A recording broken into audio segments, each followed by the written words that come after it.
Announcement. Scott Studwell came in to me a couple months ago and told me that he's retiring. He's going to step away. I don't know how many talks I've had with him to try to convince him otherwise, but he's decided it's time for him to step down. He came in as a player here in 1977 and played through 1990. I think during that time, he was the all-time leading tackler in the NFL until Ray Lewis broke his record. I remember growing up,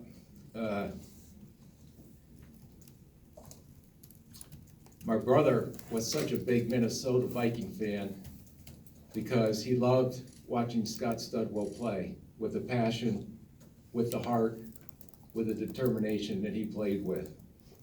And he took that same approach since he's been in the front office. He's been in the front office since 1991. I think there's been 230 players that he has been involved with drafting here. 14 of those players were 30-time All-Pro Bowl players. 28 players that he had his hands on ended up accounting for 63 Pro Bowl honors, and 24 players were named to the All-Rookie team.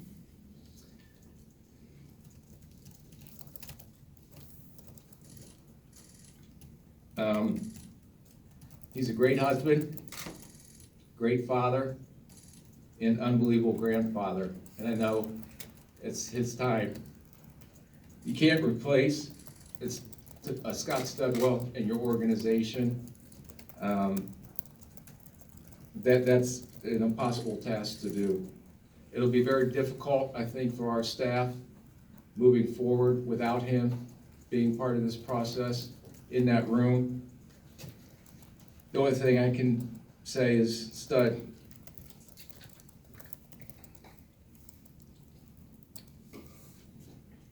thank you for your guidance, your leadership, and probably the most important thing, thank you for your friendship. So I'd like to invite Scott up to say a few words.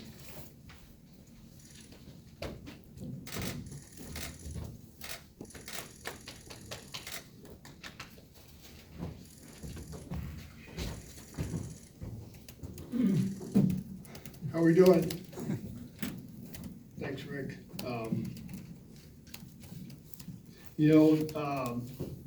One thing I can promise is that this is the last time I will retire from the Minnesota Vikings. There have been 2.5 retirements, I think, up to this count, and as hard as it is to see the end of the road with this wonderful organization, it's become an easier thing to come to grips with just because of the fact of where I am with my private life, with my public life. I've spent the last 42 years chasing a dream here, and it's what I need to focus on now is to help my kids, my grandkids, the people of the state of Minnesota, the people of the Twin Cities and St. Paul, help them fulfill their dreams.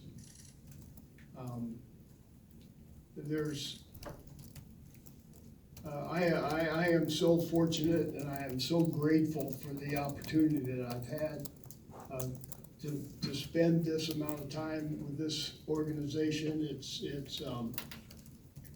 It's been a phenomenal run. It really has, and I hope I've just given back a portion to this organization for what I've received from them. I came up here in 1977 with a lot of big dreams, and had absolutely no idea what was going to happen.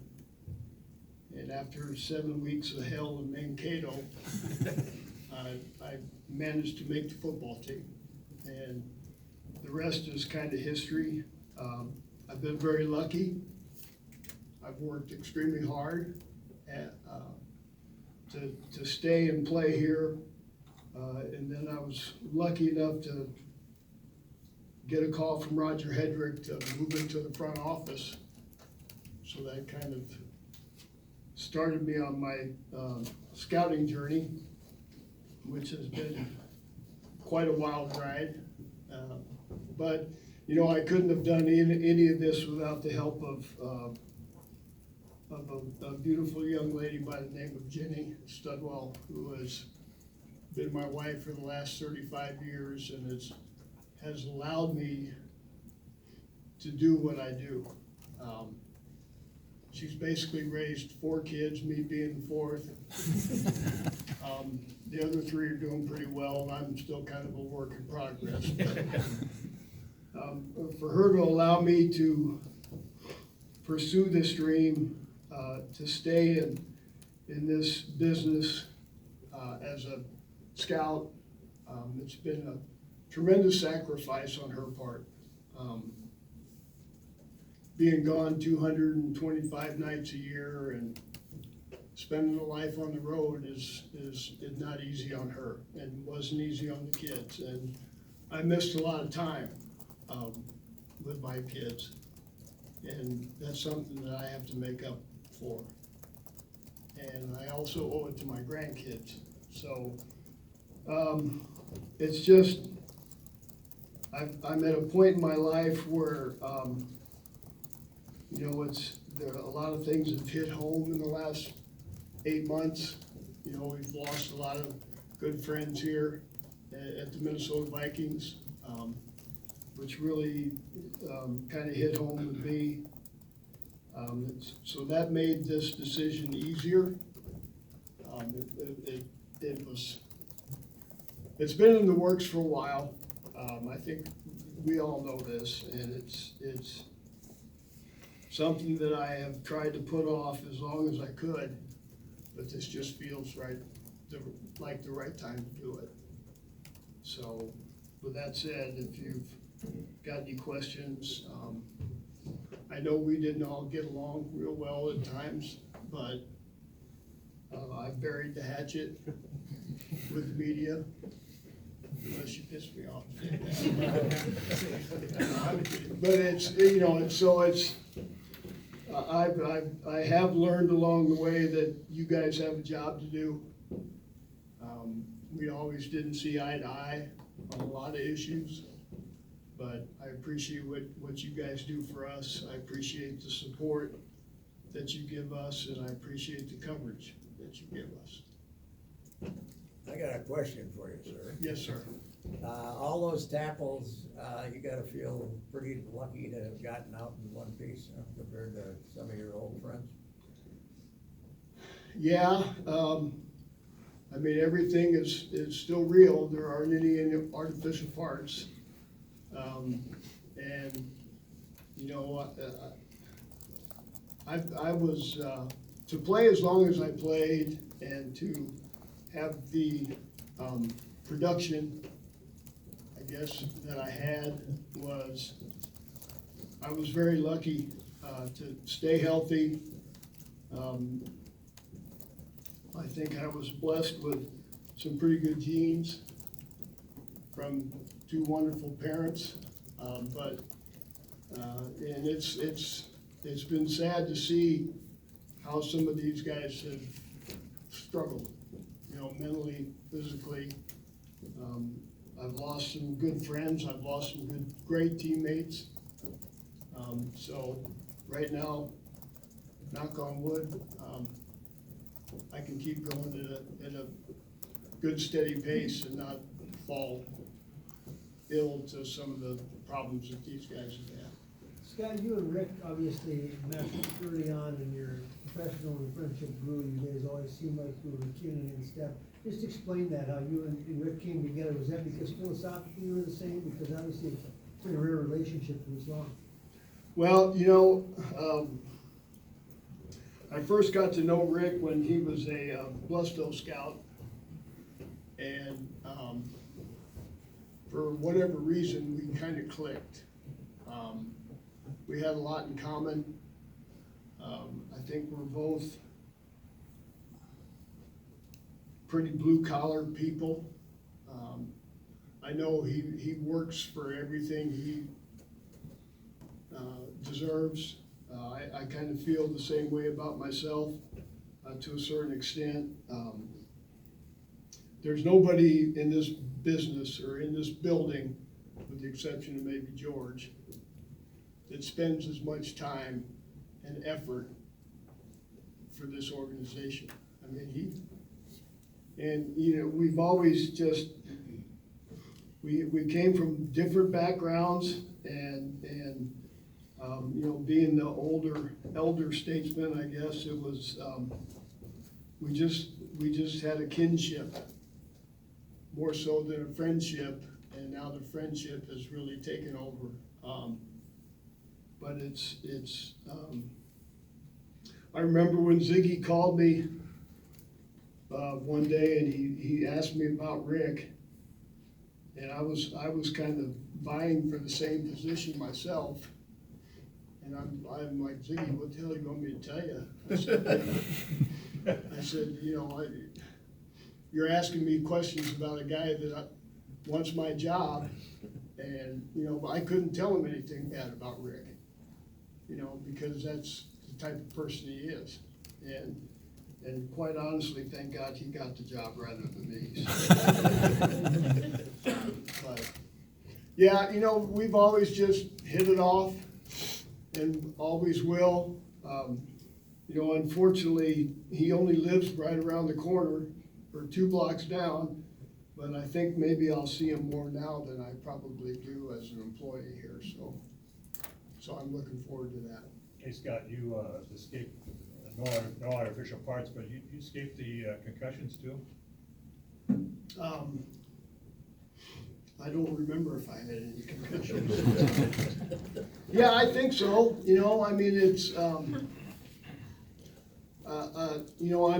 back then. You got dinged, and you either stayed on the field or you walked off the field and you sat out for a couple of plays and you went back in. So it's different now than it was, and the game.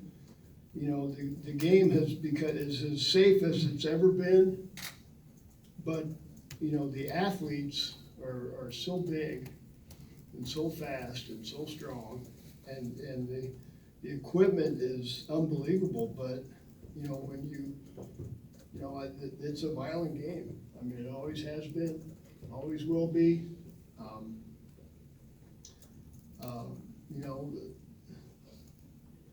And just, I guess, maybe I'm one of the lucky ones that played as long as I did and had as many collisions as I did, and right now, I'm scot-free, so, yeah, I don't know.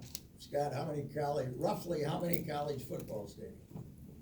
Pardon? How many college football stadiums roughly, different ones, not in the, Oh, I don't know. 300? Yeah, probably. Yeah. Scott, you said the decision has been coming for a while, but when you finally made it, was it harder than you thought, or was it more of a relief? Which one was it? It wasn't, because it wasn't, it was it's been just kind of brewing as the years have progressed, and quite honestly, what really triggered it, this summer, I found out that Keith Nord had gotten sick and was not doing well. And I tried to call him when we were in training camp here, and he didn't answer the phone, so we kept playing phone tag back and forth. And I was on the road in September, and Keith was always kind of like my little brother, and although we weren't that far apart age-wise. I called him. I was traveling from Ferris State down to Western Michigan, and I was thinking about him.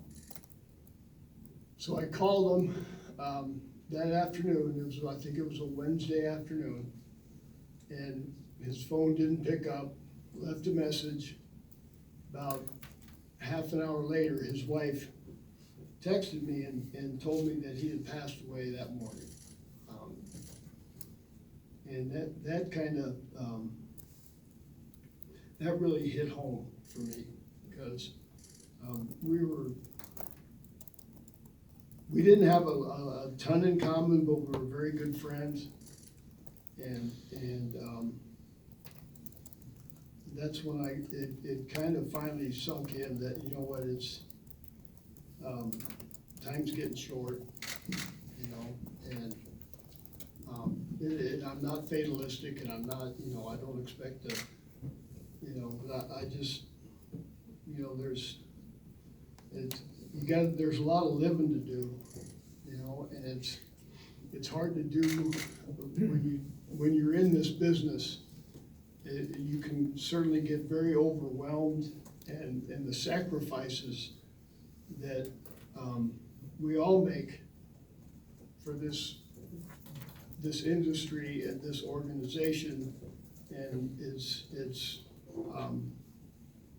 you know, they always talk about having, you know, the Viking family and having your own family, and I mean, and it's all legitimate, and and I'm privileged to be a part of all of these families, but unfortunately, you spend a lot more time with this family than you do with your own at times. So that's kind of what kind of triggered it for me. Scott, when do you step away? When's your last day? And another question, with the scouting, was there, way back when, was there an aha moment where you said, this is how this works? This is what I really gotta remember or really gotta know about scouting play? Well, I think as far as I know, my contract ends at the end of May, so we'll see how that goes. But you know, an aha moment, no, not really. You know, I was very fortunate as after, you know, coming off the field and trying to figure out what I wanted to do for the rest of my life. I was very fortunate that, you know, Roger kind of took me under his wing and offered me a position. But, you know, I had 3 unbelievable mentors, Jerry Reichow and Frank Gilliam, and another scout that's still working for us, Conrad Cardano. They showed me the way. They taught me how to do this job. And it was, you know, I give all the credit in the world to those 3 guys for giving me a chance, you know, and teaching me how to do it. And it's you know, it's evolved tremendously from back in the day. But it's still about doing the work, spending the time, and having a knowledge of what a football player looks like. Good.